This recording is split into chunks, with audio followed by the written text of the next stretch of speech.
à ne pas voter la Très censure. calculé votre truc. Bon, merci d'être là. Oula. Nous n'allons pas voter la censure pour une raison qui a été largement citée par Laurent Baumel il y a quelques instants. Mais je voudrais vous dire aussi qu'il y a une formidable hypocrisie dans cet hémicycle. Toutes celles et ceux qui vont voter la censure savent que si elle était votée, en réalité, le gouvernement procéderait par loi spéciale et tout ce qu'ils prétendent combattre serait en réalité imposé aux Françaises et aux Français. En acceptant d'entrer dans le débat, comme nous le faisons, nous allons au contraire permettre d'amender et de corriger très sensiblement une copie qui n'est évidemment pas la nôtre et qui n'aurait jamais été le projet de budget de financement à la fois de la Sécu et de l'État que nous aurions proposé si nous étions aujourd'hui au gouvernement. Mais nous allons permettre donc de grandes conquêtes dans les prochaines semaines, alors que celles et ceux qui votent la censure aujourd'hui savent très bien que la conséquence de leur vote, s'il était suivi par une majorité, eh bien, permettrait une loi spéciale au gouvernement et que nous n'aurions plus jamais la possibilité de corriger la copie. C'est la raison pour laquelle je suis heureux avec mes camarades socialistes, de faire en sorte que le débat puisse s'engager. Vous n'avez pas essayé de les convaincre de se rallier Heureux, il est content. à votre point de vue? Mais je crois que comme toujours dans ces moments-là, il y a des gens qui cherchent davantage le symbole. Et c'est vrai que c'est beaucoup plus facile d'expliquer que comme ce gouvernement n'est pas le nôtre, on le censure.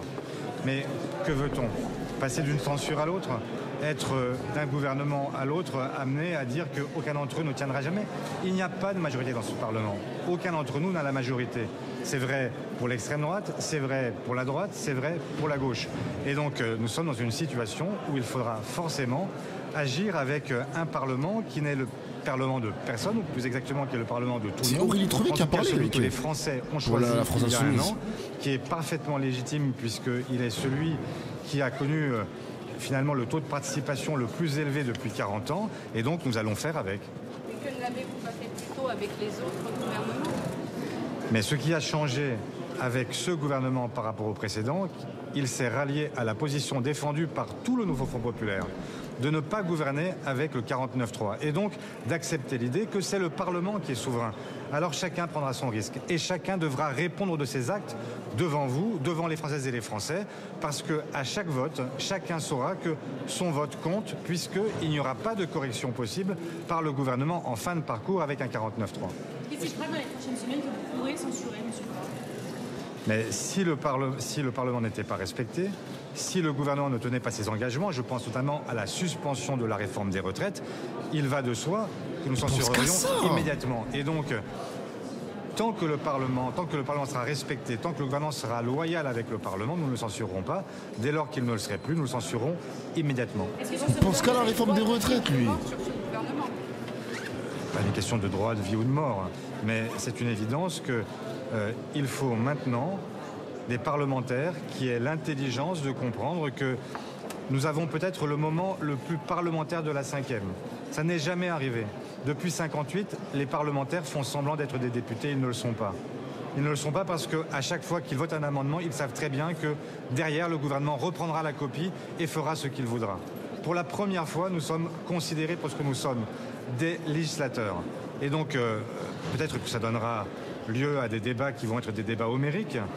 Je sais très bien que sur la partie fiscale, sur la partie des dépenses, nous allons avoir beaucoup de débats.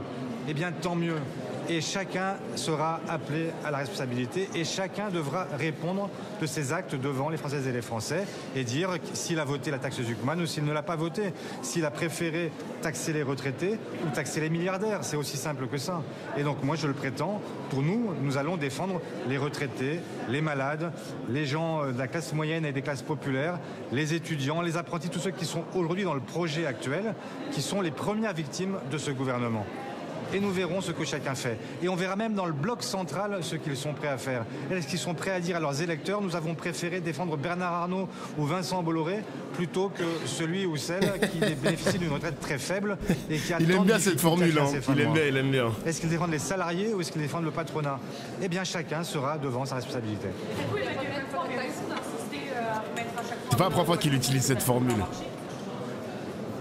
J'aime bien la DA, 90% des chaînes que je follow co-stream les Worlds de League of Legends et toi tu nous stream force traître. Ah mon gars. Non, Emmanuel Macron n'a jamais eu raison un moment important, de ne les gars. pas entendre ce que disaient les Français.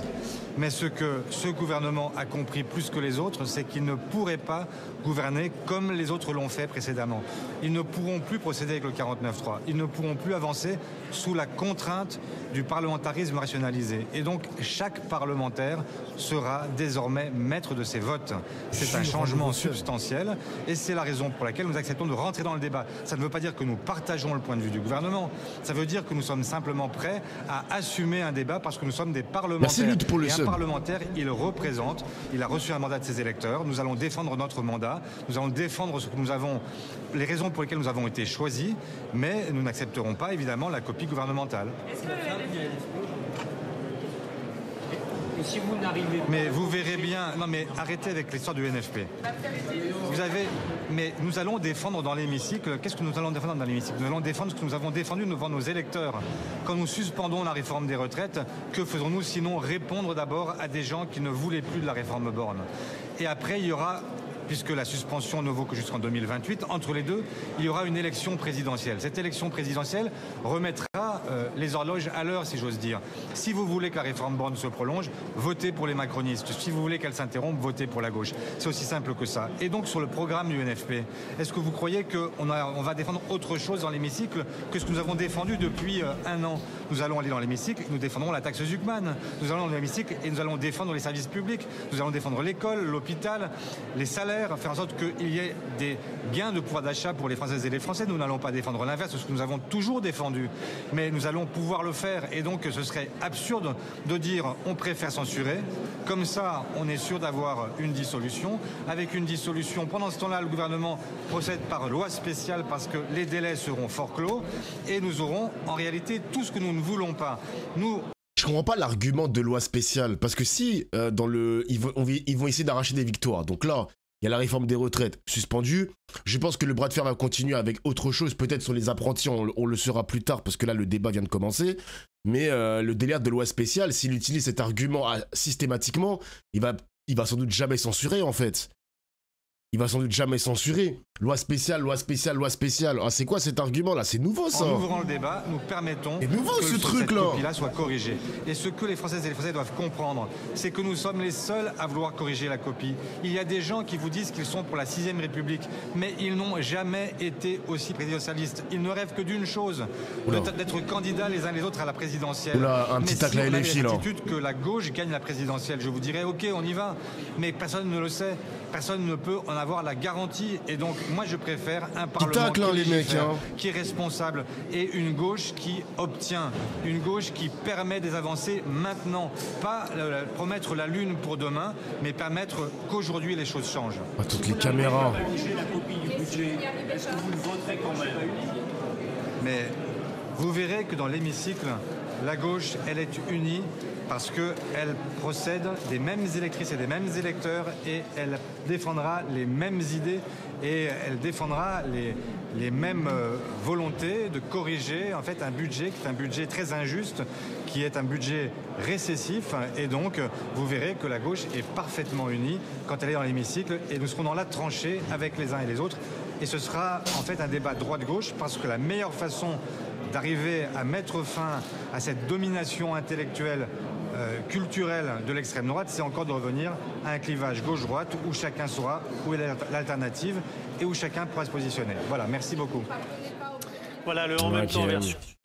Est-ce que tu penses que le PS a perdu beaucoup d'électeurs avec ce mot? Je ne sais pas les mecs. Hein. Moi je l'ai toujours dit, hein, si les gens ils trouvent que LFI est beaucoup trop clivant, ils vont aller chercher le parti de gauche par défaut qui est le PS. Hein. Et encore une fois, moi les amis, j'ai une analyse assez... je dis pas que je dis pas que je suis Nostradamus, mais je pense que le fait de ne pas censurer maintenant et d'avoir tous les micros braqués sur le Parti Socialiste ressuscite en quelque sorte le parti, le met sur le devant de la scène, le met sur c'est la pièce centrale de tout cet échiquier politique. Je sais pas si vous voyez un peu ce que je veux dire. C'est important ce moment pour le Parti Socialiste, hein. C'est important parce que les Français écoutent, les Français sont attentifs, les Français consomment, enfin pas nous, notre âge, peut-être vous, peut-être certains d'entre vous dans le chat, mais il faut savoir qu'il y a beaucoup de quarantenaires et plus qui partent voter, qui consomment aussi les médias et qui voient un petit peu comment les médias traitent la France Insoumise, le Parti Socialiste et les autres partis politiques, évidemment. Donc, j'ai pas envie de... Non, justement, Obertem, t'as pas compris. Je suis pas là pour surestimer le PS. Je dis simplement qu'en ce moment, les caméras sont braquées pour eux et ils en profitent justement pour parler, pour communiquer, pour montrer qu'ils sont quand même dans l'opposition avec Emmanuel Macron, qu'ils sont prêts à arracher des victoires. Ils ont réussi sur la suspension de la réforme des retraites. Peut-être qu'ils vont réussir à en arracher d'autres et vont s'en vanter dans les médias. C'est un moment important pour eux. Il faut pas le sous-estimer, les mecs. Il faut pas le sous-estimer. Olivier Faure qui va devant les caméras pour défendre... Attendez, oui mais ça ne durera pas que quelques semaines car quand le gouvernement en place dira non, que ce soit sur la taxe Zuckman ou autre, ce sera fini pour le PS. Ben justement, moi je pense qu'il y a un plan B à ça. Je pense qu'il y aura un plan B à la taxe Zuckman. Pourquoi? On a déjà vu un petit peu un aperçu du budget. Il y aura une taxe sur les holdings. Et comme le PS parle systématiquement de compromis, qu'on est obligé de céder parce que, enfin, qu'on est obligé d'accepter quelques concessions parce qu'il n'y a pas de majorité, eh ben vous allez voir qu'ils vont nous endormir en acceptant, par exemple, une taxe sur les hauts patrimoines, sur les holdings familiales, une taxe exceptionnelle, et ils vont se dire, bon, on met la taxe Zuckman dans le tiroir et on accepte le moindre mal sur la holding. Et eux vont estimer que c'est un moindre mal qui vont arracher une sorte de victoire parce qu'au final, il y aura une taxe sur les hauts revenus. Vous voyez ce que je veux dire ou pas, les mecs? Là, je sens sincèrement que c'est ce qui va se passer. On en reparlera cette semaine, la semaine prochaine. Le débat dure 70 jours, les mecs. Le débat dure 70 jours. Et je pense encore une fois que les caméras seront encore une fois braquées sur le Parti Socialiste. On en reparlera. Peut-être que mon analyse est erronée. Mais on en reparlera. Le pire, c'est que cette taxe prévue par Lecornu est divisée par 2 par rapport au budget Bayrou. Mais bien sûr, Donc ce sont des faibles ou des lâches. Oui, mais à tes yeux, ce sont des faibles et des lâches. Mais à leurs yeux, et peut-être aux yeux des électeurs PS, ou même de gauche de manière générale, ils vont se dire, c'est un moindre mal, on arrache des petites victoires, on est conscient que le Parlement, on est minoritaire, on est conscient qu'il y a un triparti, donc on va essayer d'arracher des petites victoires encore et encore et encore. Vous voyez ce que je veux dire? Ah, c'est leur définition de rapport de force. Je vais aller récupérer mon bol de lait, les mecs. J'ai faim, là. Je vais récupérer mon bol de lait. Parce que c'est le petit déjeuner, quoi. Tu crois quoi, mon gars? La position J'arrive du Parti Socialiste de ne pas voter la censure, mais tout en C'est nul, la démocratie. C'est comme ça, mon gars. C'est comme ça. Est-ce qu'il a convaincu du côté de LFI? Et bon, on va le savoir tout de suite, figurez-vous, parce que Éric Coquerel, pour LFI, évidemment, est avec Amandine Atalaya et Guillaume Narey. Éric Coquerel qui est venu nous voir avant d'aller voter la censure. Attendez, je suis là, je vais écouter Éric Coquerel, évidemment. Comme t'es un chat, c'est bien. Comment ça? Il n'a pas encore voté. Comme Olivier Faure, j'ai un bulletin, moi. Il est pressé d'y aller parce qu'il nous dit qu'il ne faut pas trop le retenir parce que sinon ça fera un vote de moins pour la censure. Olivier Faure qui a dit dans l'hémicycle, dans les discussions budgétaires, en gros c'est quand même le projet du NFP qu'on va défendre, c'est là-dessus qu'on a été élu. C'est bien qu'ils s'en rappellent, mais si ils s'en étaient rappelés avant, ils auraient voté la censure aujourd'hui parce que les budgets qui nous sont présentés, c'est des budgets qui sont exactement inverses au programme du NFP. C'est des budgets, c'est une catastrophe sociale, antisociaux, qui attaquent la sécurité sociale, qui attaquent les dépenses publiques, qui attaquent les prestations des Français. Donc tout ça aurait dû l'amener à censurer. Dont acte, mais Olivier Faure expliquait justement que pour lui, c'est enfin le job de législateur qui sera au cœur de l'actualité. Et il disait, très bien, il y aura des batailles homériques. Salut, ce ne sont pas des victoires, ce sont des petits rattrapages de pertes. Le solde reste très négatif pour une majorité des Français. Ça, il faut le dire au PS, les mecs. Moi, je suis contre. En fait, moi, je préfère poser une analyse juste entre guillemets, tu vois ce que je veux dire, mais je préfère dire que c'est la manière dont je perçois la chose pour le Parti Socialiste. C'est extrêmement stratégique ce qui se passe. C'est vraiment stratégique, les gars. Le parti joue sa survie en quelque sorte, son existence même dans l'échiquier politique. Mais au moins nous en serons. C'est important ce qui se passe. Avec des ministres qui nous ont prévenus à l'avance qu'il faudrait regarder les équilibres du budget. Donc si on regarde les équilibres du budget en réalité qui ne seront pas là-dessus, tout ça ne pourra pas être modifié. Moi ce que je crois très, très sincèrement, je ne sais pas quel sera le résultat dans quelques minutes. Travailler dans quoi? Très serré. Vous y croyez encore? Il peut être renversé, le Premier ministre. J'y crois un peu. Les pronostics, vous en avez fait vous-même, Il y a Xenoshi. sont assez étayés, montrent qu'il pourrait nous manquer Salut, mon gars. quelques voix. Mais il y a une chose qui est sûre, c'est que s'il nous manque quelques voix seulement, ça veut dire que sur le papier, les 2 budgets sont battus. Et que maintenant, il va falloir qu'on concrétise ça, et notamment qu'on s'assure que ceux qui manqueront aujourd'hui Mon gars, à on la est là. censure, je parle des opposants, et notamment du Parti Socialiste, cette fois-ci, ne manquent pas et ne viennent pas soutenir les budgets pour je ne sais quelle raison. Donc ça va être une deuxième bataille. Ça veut dire que ce gouvernement, quoi qu'il en soit, aujourd'hui, soit il est battu, soit il est en sursis, et un sursis pour un très court temps, on est dit. Donc pour vous, de toute façon, vous n'avez pas changé d'avis. In fine, on arrivera à une dissolution à court terme. En tout cas, on arrivera à la censure de ce gouvernement et vous savez qu'on souhaite un retour aux urnes. Et vous savez aussi que si c'est le cas, nous souhaitons une présidentielle anticipée plus qu'une dissolution. Voilà, parce que plus on approche des élections municipales, plus évidemment il sera compliqué de dissoudre. Parce que les élections se percuteraient. Oui, mais bon, on voit bien que la question de éventuellement d'une prochaine censure, elle va se jouer au moment du vote des budgets. Donc c'est dans pas très longtemps non plus. Et encore une fois, il restera aussi la possibilité d'organiser une présidentielle anticipée. Question courte pour qu'on... Alors, je vous explique quelque chose aussi, les mecs. Il y a un nouveau narratif par BFM TV. Ils sont en train d'installer dans nos têtes qu'il ne faut pas dissoudre parce que ça pourrait décaler les élections municipales. Ça fait 2 fois, 3 fois qu'ils répètent ça dans la tête des Français, sur les médias, etc. Ça commence à faire peur. Et en fait, le but, c'est d'effrayer en quelque sorte les députés en mode ne censurez pas parce que ça va percuter les élections. Il y aura 2 élections sur une même année, je ne sais pas quoi, c'est pas possible. Vas-y, ils sont en train de nous endormir, ces enculés de journalistes. Hein. Mais du coup, on est sans gouvernement fixe ou quoi, Dofla? Pour ceux qui viennent d'arriver sur mon stream, on vote la motion de censure. Il y a peu de chances qu'elle passe. On a une majorité absolue estimée à 279 sur 289.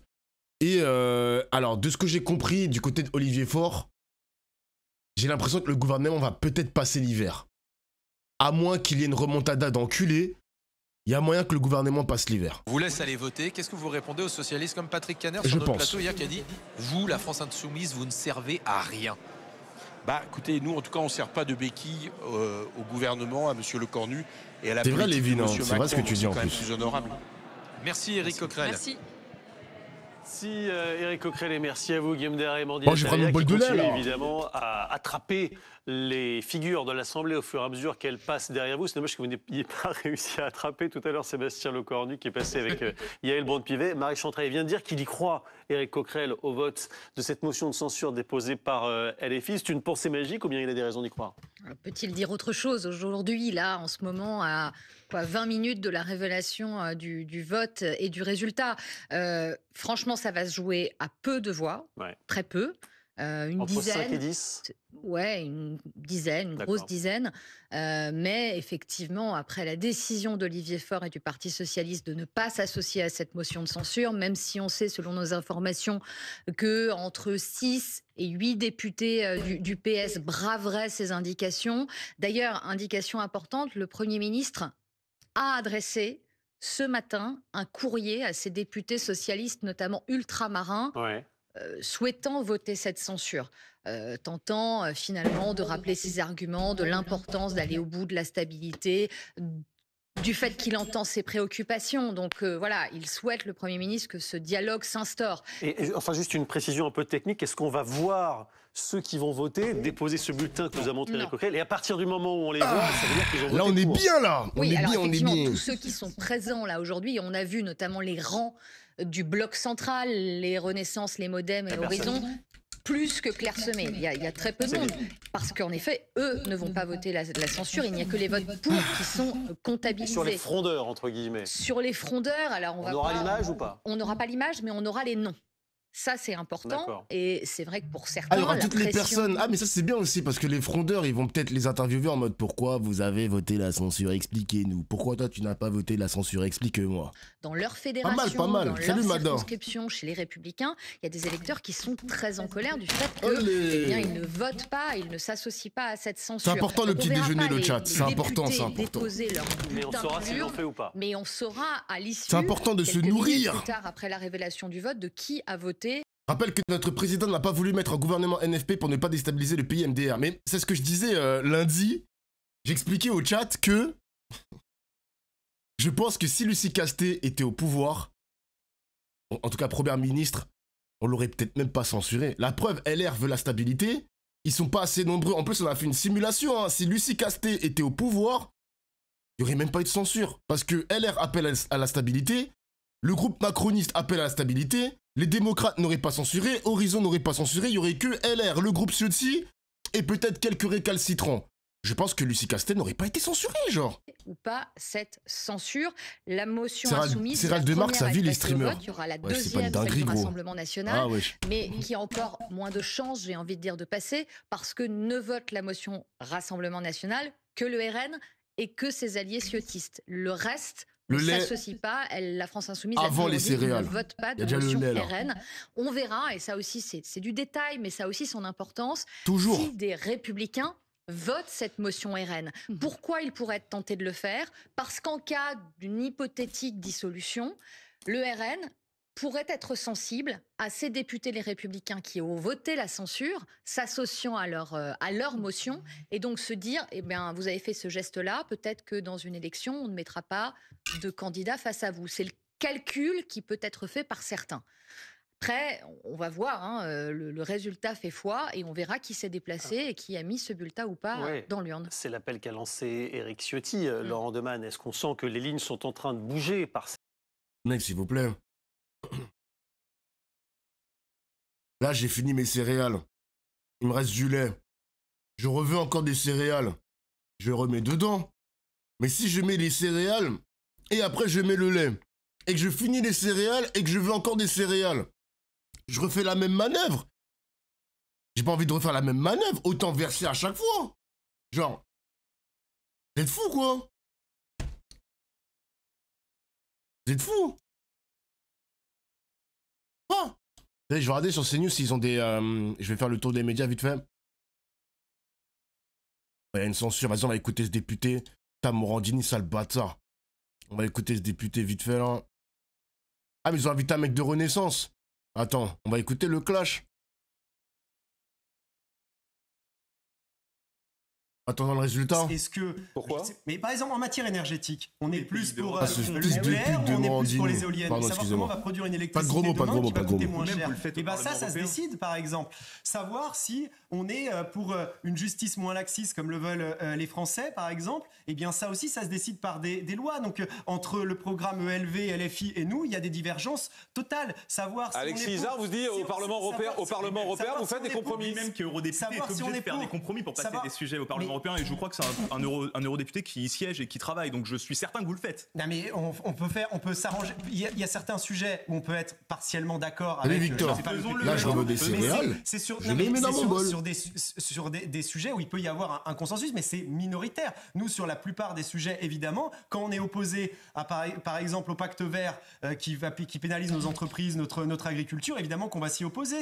Mais ça, c'est une Mais c'est ce vision que vous qu'on allez n'est pas. faire amendement par Mais amendement au c'est- Parlement, là. si je peux finir, s'il vous plaît, à un moment, évidemment qu'il faut qu'il y ait un cap et qu'on puisse choisir justement. Ouais, on va écouter Manuel Bompard, les mecs qui étaient au micro des TF1, il s'est passé une dinguerie ce matin. Je me suis spoil, hein, mais il s'est passé une dinguerie. Les orientations du pays. On arrive à avoir des majorités dans toutes les communes, dans toutes les régions pour savoir quelles politiques vont être menées. Si vous voulez vraiment une réponse pour dégager une majorité, je vous le dis, il faut faire comme dans les communes et les régions. Il faut une proportionnelle à prime majoritaire, par exemple, de 25%. La faites liste pas qui arrive en confiance aux tête, électeurs. elle est majoritaire. Les Mais électeurs je choisissent. suis convaincu qu'au regard de la situation bloquée, parce que vous n'avez pas confiance Français, vous dites Alors, la c'est vous. situation, elle Vous serait avez toujours besoin bloquée. d'une prime majoritaire pour avoir une majorité. Retournons aux urnes. Ah, quand même, on Retournons aux peut pas urnes. changer la loi Et pour que le RN ait voyons. une majorité, Non mais on fait attendez, pas la loi pour le oui, RN. mais je vous le dis, c'est le seul moyen d'être sûr qu'il y aura Que une vous ayez liste une majorité, majoritaire. oui, je mais sais, même mais si on le demain, fait pas pour vous, la même loi. si demain, il y a une élection avec un scrutin qu'on peut avoir aujourd'hui, je suis convaincu qu'il y aura une majorité. Et si c'est pas le cas, qu'est-ce qu'on fait?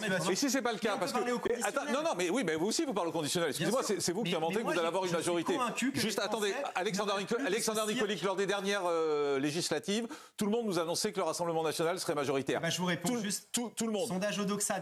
Et wesh, Morandini qui est un peu offensive. Les gars, faut savoir. Offensif, pardon. Les gars, faut savoir que ce mec-là, il est tout le temps chez Morandini avec Julien Audoul. Si c'est pas Julien Audoul, c'est lui. Si c'est pas lui, c'est Julien Audoul. Les gars, cette émission, c'est le tapis rouge pour le Rassemblement national. C'est une dinguerie. Merci Romiche pour le sub. Merci mon gars.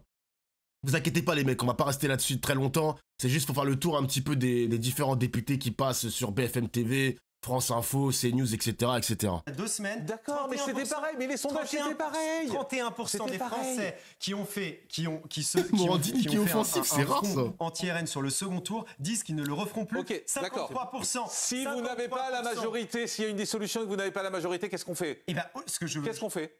Et ce que je vous dis, je vous répondais, moi je suis convaincu qu'il y aura cette majorité. Mais à part votre regarde des sondages justement où, parce que monsieur disait, il y a 3 blocs à peu près équitables. Non, on est à 36%, vous êtes à 13%. Donc on n'est pas au même niveau électoral. Et je suis convaincu qu'il y aura beaucoup de duels entre le Rassemblement national et ses alliés, où j'espère qu'il y aura certains LR justement qui feront partie de cette alliance, et l'extrême gauche. Et ben je suis convaincu que les Français seront raisonnables et voteront massivement pour les. Si vous vouliez répondre à ma question, juste Alexandre Nicolic, essayez de répondre à ma question. Si vous n'avez pas, non, vous ne répondez pas. Si vous n'avez pas la majorité, qu'est-ce qu'on fait?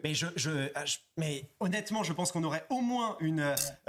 Si vous n'avez pas la majorité. Mais réponds à la question. Démission d'Emmanuel Macron. Merci Soussou pour le sub.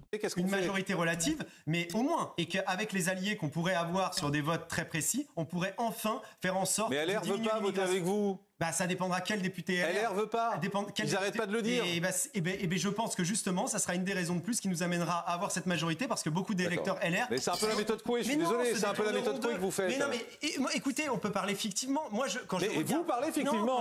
Vous vous imaginez avec une majorité. Excusez-moi, c'était exactement la même chose lors des dernières législatives. Je vous parle de chiffres. Je dis, je répète, non, juste laissez-moi 30 secondes. Il roule pour qui, Morandini? Il roule pour qui, wesh? Comment ça, il est offensif envers le RN là?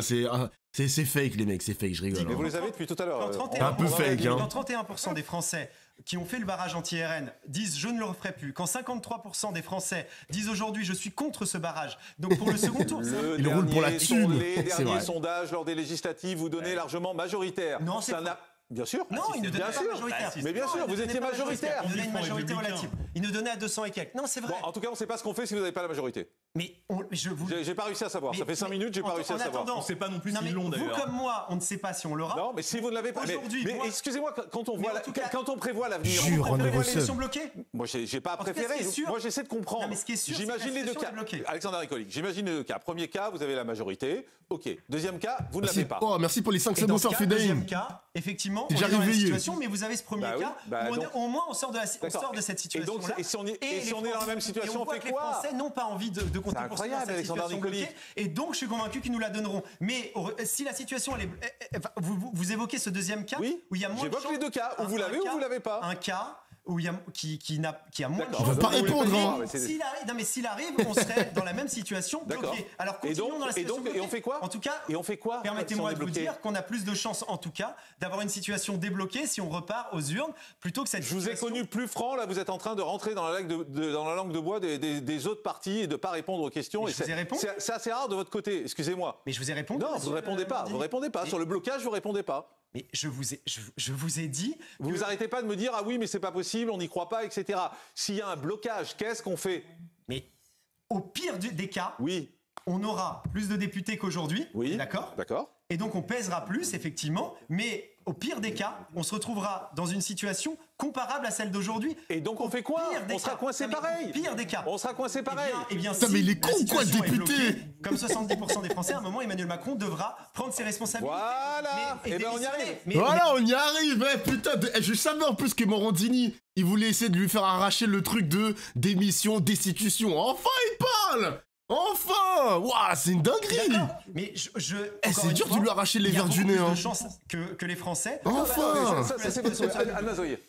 Je pense que de toute façon, on va pas y revenir 50 fois. Ce qu'il faut, c'est avancer. Putain, bon, vas-y, les éditorialistes communicants, tout ça, on s'en fiche. On va retourner sur... on va regarder un peu le CI, voir s'ils ont un député. Allons-nous l'entendre et... On regarde un petit peu. Est-ce qu'ils ont eu quelqu'un ou c'est que les éditorialistes qui parlent? Regarde, ok, Alexis Corbière. Un peu, il faut rentabiliser ce... Faut le rentabiliser, ce jingle. À l'Assemblée nationale, qui est avec Alexis Corbière. Alexis Corbière, responsable de l'après. Il n'est plus à la France Insoumise, monsieur Corbière. Il fait la leçon à son fils de plus 2, qu'est-ce que ça fait? C'est à vous, Léonard. Oui, tout à fait, avec Alexis Corbière. Merci d'être avec nous. Vous venez de glisser votre bulletin dans l'urne, à l'instant, dans la salle annexe. Est-ce que vous avez vu du monde, et du monde peut-être des députés qui n'avaient pas prévu de voter la censure? Racontez-nous. Oui, il y a du monde. De toute façon, ça va se jouer, on va être honnête, à une dizaine, une quinzaine de voix. Mon pronostic est que je pense que la motion de censure ne sera pas adoptée. C'est plutôt ça. Ce que je ne maîtrise pas, c'est quel est l'état de la crise au sein du groupe LR. Est-ce qu'il y a des députés LR qui finalement ont voté la censure? Ça, je ne peux pas le dire dans la queue qui était là tout à l'heure. On va voir. On parlait avec des socialistes pour essayer de les convaincre d'être plus que 8 à voter la censure. Oui, moi je ne cesse de parler avec les socialistes, à commencer par Olivier Faure et Boris Vallaud. On a un désaccord stratégique assez significatif. Moi, je ne suis pas d'accord avec le fait de ne pas voter la censure. Je pense que la crise est telle, la colère des Français contre Emmanuel Macron, qu'il y a... Pour beaucoup de gens, ne pas voter la censure, c'est donner un blanc-seing à ce Lecornu 2, Lecornu 3, qui est une manière un peu autoritaire de la part du président de la République de continuer à garder le pouvoir. Bon, après, on va avoir... La suspension de la réforme des retraites. Oui, mais ça, on va avoir un débat après budgétaire. Si d'aventure le vote de censure n'est pas adopté, on a vu qu'il y a un problème. Je ne veux pas être trop technique pour ceux qui nous écoutent, mais si c'est un amendement dans le cadre du projet de loi de finances sur la sécurité sociale, la question de la suspension de la réforme des retraites, qui est un bouger pour beaucoup de salariés, mais il faudra tout voter pour le faire passer. Et là, honnêtement, l'homme de gauche que je suis à ce stade, je veux dire, je ne vais pas voter un projet de loi de finances sur la sécurité sociale qui prévoit notamment l'augmentation des médicaments, etc. Alors on verra la qualité du débat. Le dépouillement commence, les mecs. Allez. 171. La majorité requise n'étant pas atteinte, la motion de censure n'est pas adoptée. Voilà. Je vais maintenant mettre aux voix la motion de censure déposée par Madame Marine Le Pen, Éric Ciotti. 71. La majorité requise n'étant pas atteinte, la motion de censure n'est pas adoptée. Ça s'est joué à 18. J'avais pronostiqué quoi avec le chat? 279. Bruh.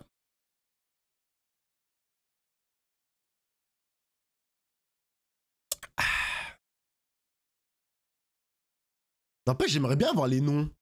Quand je vais aller sur BFM. La motion de censure est rejetée à 18 voix près. Il en fallait 18 voix finalement. Et il n'y a eu que, entre guillemets, 271 votes. On écoute peut-être les premières réactions à la sortie. Des écologistes. S'expriment ou pas. 18 seulement, ce résultat putain. de 18, ça correspond peu ou prou, Néla Latrousse, à ce à quoi on pouvait s'attendre. On avait dit à peu